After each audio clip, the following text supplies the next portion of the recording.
Well, hello, everyone. My name's Dr. Corey Johnson, and I am one of the co-editors of Fostering Social Justice Through Qualitative Research, a Methodological Guide. And we're super excited. The book will be making its release on June 28th. So just head on over to Routledge or Amazon or wherever you sort of search out your books and search us down, and you can pre-order now or anytime after the 28th. I'm really excited to be here today with one of our second edition new chapter authors, Dr. Jocelyn Scott. And Dr. Scott, or Jocelyn, we've agreed to go by, is the Director of Equity and Inclusive Excellence in the Office of the Provost at Bucknell University. Welcome, Jocelyn. Thank you so much for having me. It's great to have you. Now, you wrote a new chapter for the book, and you wrote a methodological chapter on autoethnography. Is that right? That's correct. Awesome. Well, tell me a little bit about how the invitation came about, why you chose to accept that invitation, and just a little bit about how that chapter unfolded. Sure. So I got the invitation because we have a professional colleague in common who, unbeknownst to me, has been keeping up with my work and suggested me. So thank you so much to Dr. Jocelyn Garcia at Indiana University for putting us in touch. And I accepted because really, when I first got the invitation, to be honest, I was surprised that anyone thought I could be enough of an authority on autoethnography to write a methodological chapter. So it scared me a bit. And usually I try to take that as my first cue that it's something I should consider doing, something I should look into. And so I thought, well, these folks who seem to know what they're doing think I have enough experience to write this chapter. So let's give it a try. As I was saying before we started, I always think I don't have much to say. And so I thought, well, I think this is fairly straightforward.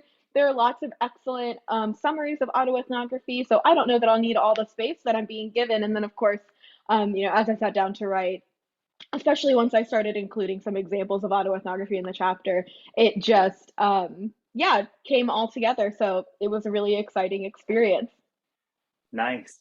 Now, we do I think, relatively good job at sort of providing readers with a context for social justice. But we know every scholar is going to have a different sort of operationalization of what that means to them. So can you tell us a little bit about what you mean when you say you function within a social justice paradigm and how you deploy that in your work? Sure. So to me, I agree totally that social justice is going to look very different for different folks. And that's not just within academia, that's, within the world, the way that we're kind of working towards social justice goals are going to look really different depending on who we are and what we're doing. For me, I think it really just comes down to, why am I doing the work that I'm doing? What's the goal, right? I know, especially with academic work, so often we produce work that's only legible to other academics and certainly is only consumed by other academics. And so I try to be really cognizant of creating work that, as much as possible, is both understandable and accessible to a broader audience to really think about, what purpose is my work doing? And hopefully the answer is always that it's moving the needle forward in terms of social justice. So that looks like taking what I always think of as, this is by virtue of my background, which is in women's and gender studies, a feminist, framework. And I think of that in an intersectional way. So accounting for as many dimensions of social identity and experience and institutionalized experiences of marginalization and privilege as possible into my research development, the way I conduct research, the way I analyze research, the way I represent research. And yeah, just keeping that at the center, the kind of so what question around what my research is adding to the world. And so as long as I'm not only writing to the 5 other people that care about my specific research topic, I think that I'm hopefully moving that in the right direction. And then I will say, as my current role indicates, I think education and kind of that broader accessibility of, in particular, feminist, but social justice in general minded knowledge is one of the key features to kind of creating a better world. So, yeah. Awesome. And so you wrote the chapter on autoethnography, and it's a new contribution to the book, but autoethnography's been around for quite some time. Can you talk to us a little bit about how you came to autoethnography? And then maybe just for our audience members, what is autoethnography? Sure. So autoethnography, it's in a constellation of other forms of, I would say, kind of critical narrative writing that keeps the individual experience and personal experience at its center. So it's not unrelated to things like critical memoir that we've especially seen as a very consistent feature within disciplines like women's and gender studies, but also within disciplines like English, history. As you'll see in the chapter, there's a list that is not at all exhaustive of some of the disciplines and interdisciplines where you can find publications that are autoethnographic, right? And it's incredibly long, including things like sports psychology, right? And so I would say anything that is both narrativized, personal experience, but then also that critical component. So thinking about not just our personal experiences, but how those are politicized. So how are they representative of broader power structures? How are they representative of our broader place in society? And so that's where it moves a little bit beyond something like purely autobiographical writing. That doesn't mean that people who have labeled their writing autobiographical aren't also doing autoethnography, or we couldn't call it autoethnography. But I would say it needs both of those core components, both the personal experience and then also that politicized dimension, with an eye towards what I would label intersectionality, what others might call just maybe a social justice awareness more generally if they're from a different background. I've forgotten the second part of your question. Can you remind me So, what it was? not at all. How have you come to Oh, autoethnography? yes, the part I'm avoiding. Okay, yeah. I will say I came to autoethnography reluctantly. Much like I came actually to most of my research, which is broadly concerned with critical femininity studies, feminist inquiry theory, and critical race theory. And that's because when I started going down that research path, my primary research project is around sorority women and feminist tensions, to be very succinct. With that community. I got a lot of pushback from folks within the feminist and queer communities that I was a part of, both socially and politically, and then also academically. And so when I kind of saw the writing on the wall in terms of some of the assumptions that were being made around feminized communities and doing like feminized research, and I got the suggestion. I was a sorority member when I was in college, and so that is part of what prompted my interest. Um, when I started getting that type of pushback, and I got the advice from one of my advisors to consider incorporating autoethnography into my work, I was really reluctant to do so because I, was aware that there are already some of the stigmas and judgments around rigor and reliability and legitimacy with qualitative methods generally, and then specifically with things like autoethnography that often comes up, or that more frequently comes up as a question. And so I didn't want to add to what already felt like was kind of a delegitimized research area with femininity by adding in my own experience. But in the end, I was completely wrong to have avoided it for so long. It's actually the portion of what was then my dissertation, but is now my book project, that I think is the most that's the most compelling potentially, and that certainly speaks to many of the nuances I'm trying to articulate in some of the clearest ways, because you can draw precisely to those specific experiences in a really direct and accessible way. And so I will also say that with my women's and gender studies background, life writing and things that are things that are potentially autoethnographic but are not necessarily called that are a really frequent exercise, a really common assignment. And so I had a lot of experience, although I didn't know it, doing autoethnography. And it was really helpful once other people started pointing out that that actually was what I was already doing, and that it was making a really tremendous contribution. So I'm really grateful to the advisors and the mentors who helped guide me on that path. And yeah, and now I just can't stop doing it. So That's great. A lot of students ask me, what's the difference between sort of reflexive methods that are inherent in most qualitative research and autoethnography specifically? How would you answer that question or differentiate that for our audience members? yeah, I'm not sure that there has to be, that they have to be super far apart. I'm not sure that they always are. I would say that reflexive methods can sometimes stop at the kind of looking in depth at maybe your own experience and kind of stop and maybe don't answer that so what question of so what, so why am I telling you this story and why do I think this story is important. And that doesn't mean that the story is not important. It just means that sometimes we're missing that element, and I would say that might be a component that moves us from um, pure reflection to autoethnography. But I certainly don't think that there's a clear demarcation. I think that autoethnography requires that critical self reflection. And so I would say maybe it's the first step on that path. And depending on what people are doing, of course, perhaps they are creating what we could call an autoethnographic account. Already, but I would say, yeah, that so what question, and then also contextualizing our experience within kind of what we already know about that about that type of experience or about that social position that someone's occupying is another core dimension that autoethnography, although it's about individual experience, still requires us, I would argue, to think about kind of what existing knowledge there is on this topic or on this type of experience or type of relationship or whatever it is that we're writing about.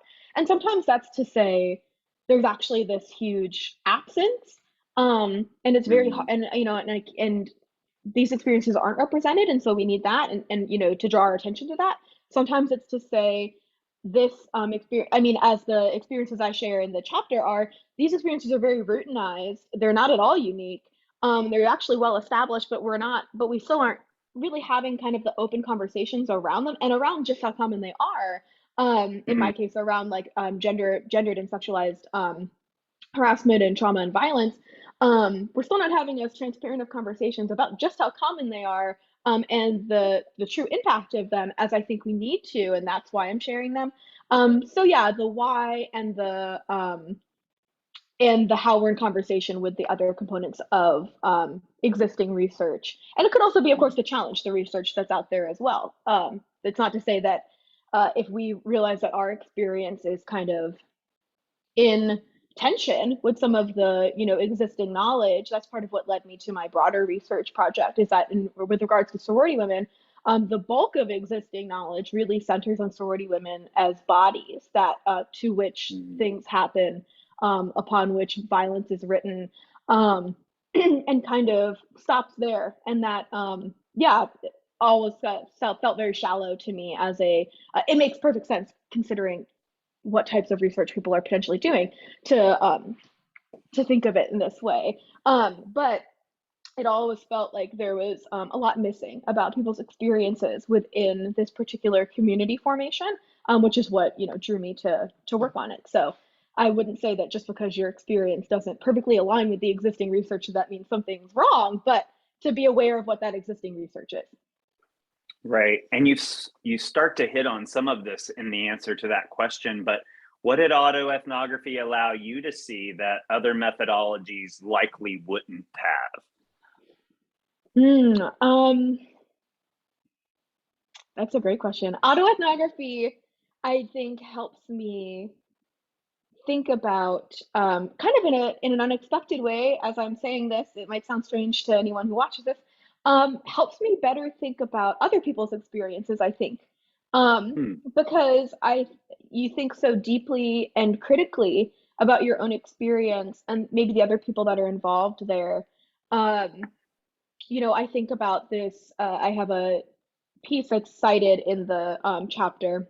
Um, in Psychology and Sexuality. It's around critical. It was for a special issue on critical femininity studies, and I have a scene that I talk about there where I was wedding dress shopping, and how interesting it was, that experience as a feminist, as a queer person, as a person who's in a queer marriage, um, and but also as a person who is, kind of assumed straight, who is cisgender, who is normatively feminine, and then with a group of folks who are more and less, the folks I was with, legibly or identifiably queer, viewed that way in the world. And kind Hmm. of what that experience was like. I, of course, only experienced it from my perspective. We're all only experiencing things from our own perspectives. Right. But when I was reflecting on it, I really thought, that I didn't have an answer as to how this. I thought when I first sat down, I thought, oh, I know exactly how this person perceived me because I know how I'm perceived in the world. I'm always perceived, as a person who's assumed straight, for example, and especially in that type of like a bridal shop space. And then I thought about it more, when I was sitting down to write a piece about it, and thought, actually, I don't know that. I don't know that that's how I was perceived because I was, with I was in this larger context. And I actually have no idea how this person perceived me or how they perceived my group. Um, and it changed. It didn't profoundly change what I was writing about specifically, which was around kind of body acceptance, body shaming, body size, which was the what I was hoping to take away from that narrative. But it did really jar me into realizing that, and I talk about this in the chapter, that we all only have a partial perspective even on our own experiences. And so there are a lot of moments like that that are really productive for me, I think, in terms of thinking about my own experience. And what I take away from something is certainly not what someone else might have taken away even in that same moment, which is, I think, really critical to realizing that that's true no matter what type of research we're doing. No, and especially if you're doing any research that involves human people, talking to you or sharing their experiences, that yeah, that they're all only partial perspectives is, I think, really important to remember. Hmm. What kind of data do you collect in autoethnography? It's gonna really depend. So I personally, I tend to write usually about my own experiences, um, not not always directly involved with other people. Now, as I say that, I also had a piece throughout this past year that I co-wrote with a dear friend who is also a climbing partner of mine. We talked about femininity and body size. She's also a cis woman, femininity, body size, gender, and rock climbing. And so those were that was really interesting because I was writing about moments that we shared together around those, like as an example, where we were in our 20s at this time. We were in graduate school, and we had a young, very young, like adolescent, maybe pre-adolescent boy come up to us while we were in the kind of the training area, which was a much more man-dominated space in the climbing gym, because we were trying to work on training Mm. for pull-ups. And he hit on us. He asked us if we had boyfriends, and we kind of didn't know what to make of it because he was clearly, I mean, he was a child by comparison to us. And we were like, um, what? And, and then he said, how old are you? In this way. And we just said, too old for you, and kind of laughed and walked away. And, but then he kept watching us. And so it really interrupted our ability to feel like we could work out. Eventually his dad came over and kind of scolded him, was like, oh, very like boys will be boys. Like, are you bothering these ladies type of way? And so that was really Mm. interesting because we both were there. But of course, we didn't necessarily experience it in the same way. So we kind of had to, I wrote my experience and she wrote hers, and we kind of had to mend it together. So that I would say is really common. I've also had experiences where, for example, I guest edited a forum for the Journal of Autoethnography that's coming out this spring. And I have a piece that's in there around queer partnership during COVID. And so, I had my partner read it, and that's really common as well because, yeah, to have people that are involved kind of read your work. So that might be one element. So you can, the data you collect might be what you remember, like you writing down a recollection of a memory. It might be kind of a more dedicated journaling practice. It might um, be built in conversation with others who were there. It might be built in conversation with in some ways like with reviewers, and and folks who kind of ask you some of those reflective questions around your experience. You might also be building in responses to other things in the world, right? You might be building in a media analysis. You might be building in something, creative. Um, yeah, I am not an expert at that, so I can't speak to how you do that. But there are tons of ways to do autoethnography. You might be building in interviews with folks based because something in your experience prompted you to kind of wonder if other people were having a similar experience or what other people's experiences were. Um, and yeah, I would say that there's, as long as you're remaining critical and remaining, you know, kind of intersectional, reflexive with social justice at the forefront, um, and keeping those questions in mind, I would say that there isn't really a wrong way to do autoethnography. Um, yeah, but it's going to look really different for every project. I mean, even as a person who um, does it, sorry, every morning I have to learn the lesson that only drinking coffee actually isn't great for your throat. Like, it's very hard to keep talking. And every day I learn this lesson.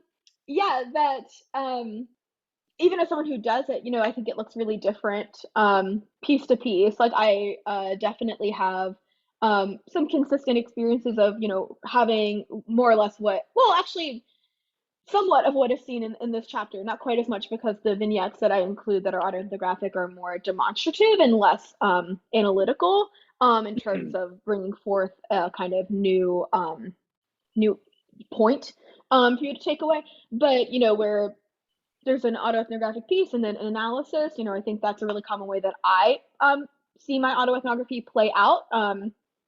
But that's certainly not the only way to have it represented on the page or in whatever other venue that someone's using it.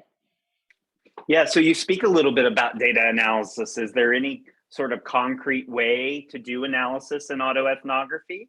And if not, sort of what did you do and what do you see in other autoethnography? Yeah, so I mean, some of the data analysis methods are going to be similar to other qualitative methods. If you do things like include human participants, you're going to do a lot of that coding. You're going to be looking for themes. You're going to be looking for, saturation. If you involve external factors like media, you're going to be using a lot of the same kind of data analysis methods there that you see, perhaps doing things like close reading, perhaps looking into things like the reception of pieces, reading the existing analyses of various texts or cultural texts. And then in terms of your own experience, if you're involving other people, I think that it might not be concrete in the way that you um, maybe expect with something like coding, where it's like, okay, we're using this code and here are all the places we see it, come up in like some type of tabulated way. Now, again, if you don't do that, that's there are lots of ways to do coding. I'm just giving an Sure. example. I'm not saying, I'm not giving just giving an example, not like a description, not a conscription there with that. Right. But it might look more like having some really detailed, critical conversations, exchanges. It might look more like having people speak back to one another in a text. And so, and then of course, your data analysis, when you're including the existing research, is also going to look very similar to, any type of literature review or anything like that in terms of, how does your experience map onto what we know or we think we know about this type of experience or this type of positionality or whatever it might be that you're talking about. Does that answer your question? It does. Okay. Yeah. And so, what about ethics? Are there interesting ethical obligations or relationships or challenges you faced with your own IRB or ethics review boards? And can you talk a little bit about ethics as it relates to autoethnography? Yeah, so I would say the ethics are similar to any ethical considerations that involve, research that involves human people. Um, but there is an additional layer of an autoethnography. We usually, not always, but we're usually talking about moments that were impactful. In the chapter, I quoting other people, I kind of describe them as like these epiphany moments. They're not so you. They aren't always necessarily moments that were super. They could have been very mundane, right? But epiphanies in the way that they really impacted you, or the way that you think, or are really illustrative of whatever argument or point you're trying to make, right? Not that they had to be only big days or moments, in your life, but when we're talking about our own experience, that means that we're not just, unless we're really only talking about just our experience, but even our experience is always, there are always other people involved in it. Even if you're sitting alone, journaling, and that's the moment Yeah, you're talking about, like there are it's all always other relational, people, right? right? Yeah. It's all relational. So I think it's impossible to get out of at least the implication of other folks who are there with you. And that's kind of a different level of concern. Of course, we always want to be concerned with representing like accurately and thoughtfully. Um, People's experiences within qualitative research, especially people's words and things like this, if we've done something like interviews. But when we're talking about autoethnography, there's this added layer that these aren't purely research participants, right? In kind of a traditional sense. And I mean, I would urge us to kind of think more spaciously about that in general. Um, Hmm. um, but that's kind of a different conversation. But in autoethnography in particular, these are folks with whom we interact, even if they're not major players in our lives. We're talking about something, mundane. In the chapter, I share this experience of, going to a gas station and getting, harassed at the gas station. I don't know any of the people that I talk about, in there. They were all complete strangers to me. But theoretically, they're implicated in my work. I would have no way to send it to them. They were strangers to me. But most often the other folks who are involved in our stories, like the piece that I have coming out about partnership, they're the intimate people in our lives. They're people that we talk to on birthdays, or the people that we call when things are happening, right? And so there's an additional layer of ethical consideration there, and particularly with I would say sharing research representation that folks are implicated in, that maybe we don't see as often in other qualitative methods. I mean, I would advocate for, I think it's always amazing to share our research, with the communities with whom we do research. Um, but I also know there are a lot of factors involved in that decision making process, including who is the research in the end, who does it need to be written to, what is it being produced for, what is an academic press looking for compared to what's going to be translatable and interesting to the community of folks with whom I did research. Right, those are all questions that can involve that. So I would say there's an additional. The ethics aren't necessarily apart from the ethical considerations in broader qualitative methods, but there's an added height to them, an added Yes. level of intensity, I would say. Yeah. On a practical note, in terms of IRB, that really varies place to place. Some places consider autoethnography, particularly if it's including something like I know folks who do work. I don't currently have any children, but I know folks who do work on parenting, right? And then some places consider that where you would need to submit an IRB, and then there's the added layer of you're writing about someone's experience who is under 18, which adds a whole other host of layers Yeah. of difficulty, Yeah. or layers of concern and and questions. And then there's some institutions that don't consider autoethnography necessary for an IRB necessary for autoethnography on its own. Perhaps if you're doing an autoethnographic piece that is going to also include, interviews, of course, that would be that would warrant it. And so that's really going to vary place to place. And I would say just familiarize yourself with what the expectations are at your institution, and reach out and ask when you don't know. Yeah. But um, yeah, I would say just it's we especially need to be thoughtful about Yes. our representations when we know, I mean, we always have to be thoughtful, but we know folks are likely to encounter our representations of them. And so hopefully that gives us an additional pause to be exceptionally reflexive and critical in our thinking about our own experience. Yeah, and a reminder too that we also have a responsibility to educate ethics folks and IRB folks on what might be a new methodology to them and to help them understand the nature of the ethics involved. I remember my own first autoethnography. Like my institution asked me to sign a consent form to examine my own thoughts, feelings, and lived experience, which I found interesting. But there was an educational conversation that followed that really helped them understand the nature of the work that they had not encountered before. So thanks, that's a great answer. How about writing? So we've collected our data, we have our analysis. Now it's time to write up autoethnography. Is that any different than writing up other qualitative research? What's interesting about it or nuanced? I mean, everything. Writing it up, I will say that my guess is that everyone kind of approaches this differently. Um, my experience with pretty much everything I've ever written has been that something kind of get the equivalent of like an earworm, but like a brain worm, like something gets kind of stuck. It's just like mulling around in there, and I kind of can't get away from it, right? That's how I ended up reluctantly coming to work on femininity, which I absolutely, I mean, love doing, but and how I reluctantly came to, spend so much time writing autoethnography.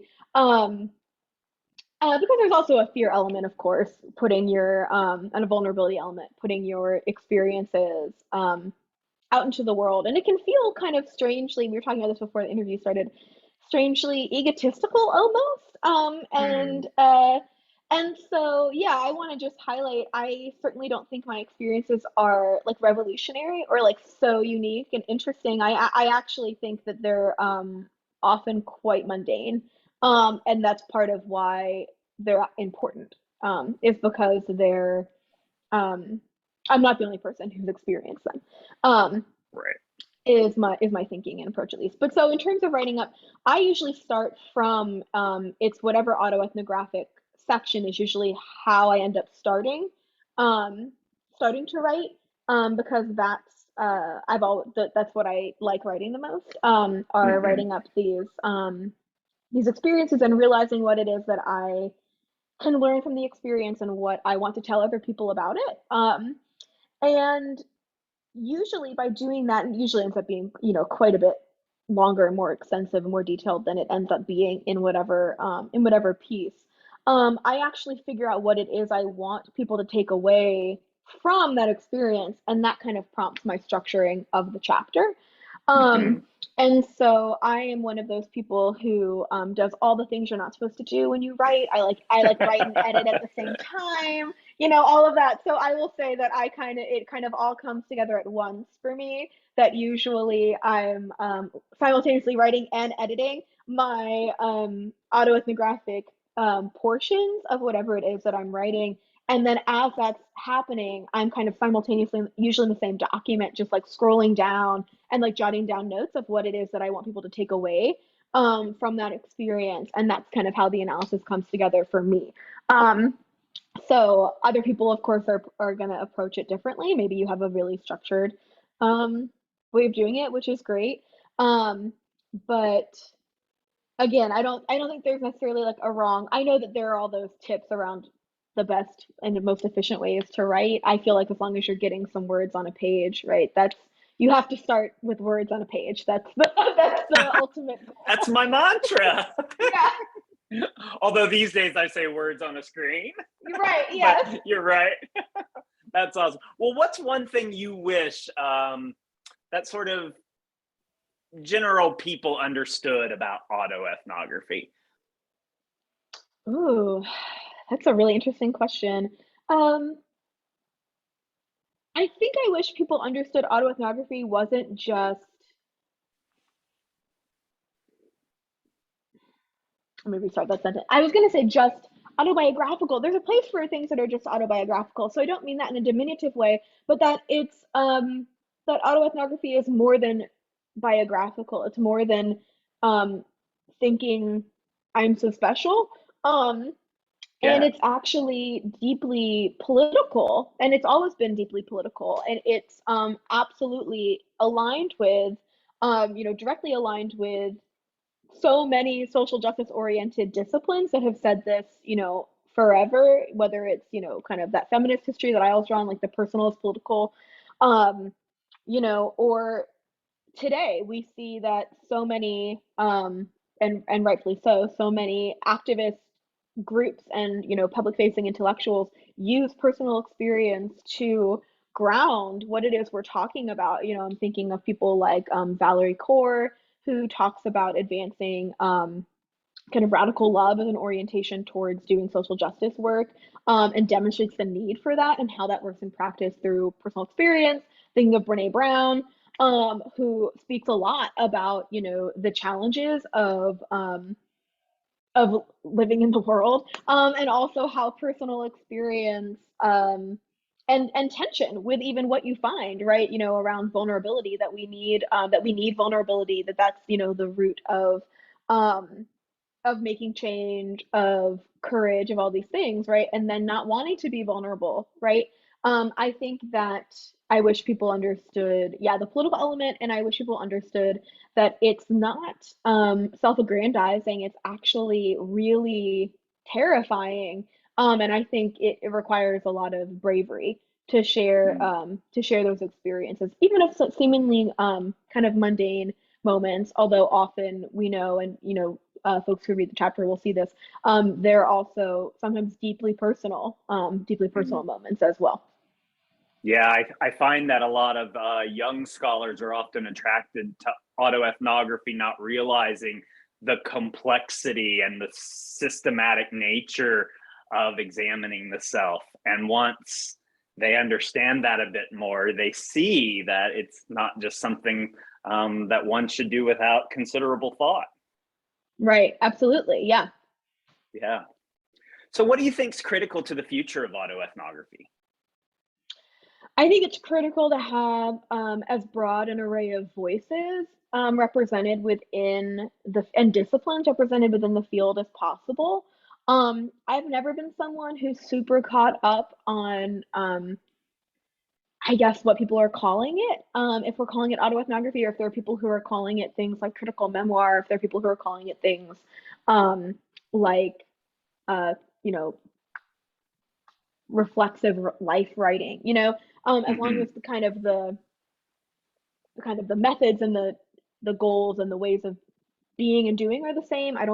I'm not particularly caught up on the terminology, which I know is part of that maybe lack of representation from different fields and things, that different people call this practice different things. I mean, I think it would be great to see it kind of all under the same umbrella so that we know who all we can be speaking with, but I don't have a magic wand to make that happen. So for now, I'll say I think what's critical is um, that we have as broad an array of people represented, yeah, as possible, and people's experiences represented as possible, um, because we know that autoethnography is not immune from the problems within the academy in general, in terms of, there's hugely, and I'm one of these people, right? There's an overrepresentation of white folks.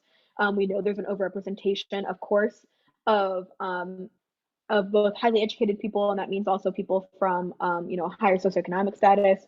We know there's all the same overrepresentation issues. And although I do think autoethnography gives us a really more unique, or at least I'd say less common, opportunity to really spotlight voices that are so often discounted, and in particular whose experiences really might be absent elsewhere in academic research and within the canon, and so therefore might be taken less seriously, or might not even be considered worthy of study. I also know that it's going to take a lot of active work to have autoethnography be as representative as, I know that everyone doing it would like it to be, and to have it be as impactful as it can be, because of all of those barriers. But I am encouraged by things like I think if we can learn any lessons from, the COVID pandemic, that considering having more permanent options like how we're talking today with Zoom, I think is one small scale step to making some of those spaces like conferences um, more accessible. And so I'm hopeful that we can continue that as a group, autoethnographers can and will keep thinking critically about kind of whose voices are present and whose voices are missing, and why we need to make sure that we respond to, the under and overrepresentations there. Great.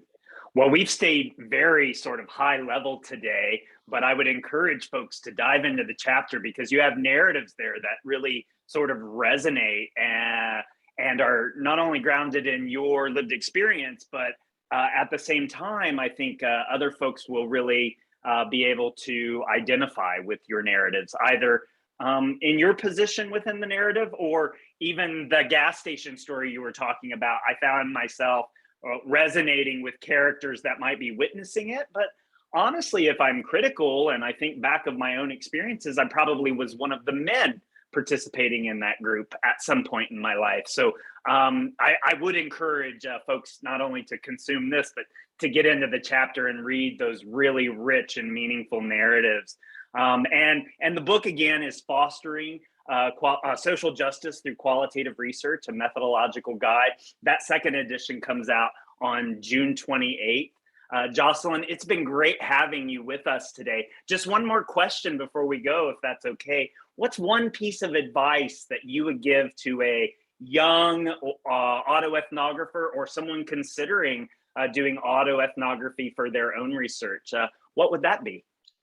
Yeah, I would say not to think that your stories don't matter, right? Even if you think that they are just completely run of the mill or like so specific to you that how could anyone else ever resonate with them, or why would they be important at all? I actually think we all have really, really critical stories to tell. And so if you're at all considering autoethnography, I would, yeah, say to think about pursuing it. Read autoethnography and see if that seems like something you want to commit to. Because yeah, as Corey mentioned, it certainly has layers of complexity, vulnerability, and kind of trust that people will read your work and read your experiences, read you generously, especially if, later on with more time to reflect, you actually would add or change the way that you interpreted your own experience, right? Which we kind of, unlike talking about our experiences, which we always get to kind of change our interpretation, our analysis, and our reflexivity. Once it's written down in words, it's more or less static unless we, go back to revise it. And so just thinking about all of those layers, but I would say just get into it, start writing. Just put some words on a page or a screen, and start thinking about what it is about your experience that you would want someone to know or to take away, because I'm sure that you have important stories to tell. That's awesome. Everyone, I'm talking with Dr. Jocelyn Scott, Director of Equity and Inclusive Excellence in the Office of the Provost at Bucknell University. Thank you so much for your time, Jocelyn. Yeah, thank you for having me, Corey. This was so much fun. Yes, and look for the book, Fostering Social Justice Through Qualitative Inquiry, a Methodological Guide, out June 28th at Rutledge. Thank you, Jocelyn. Thank you.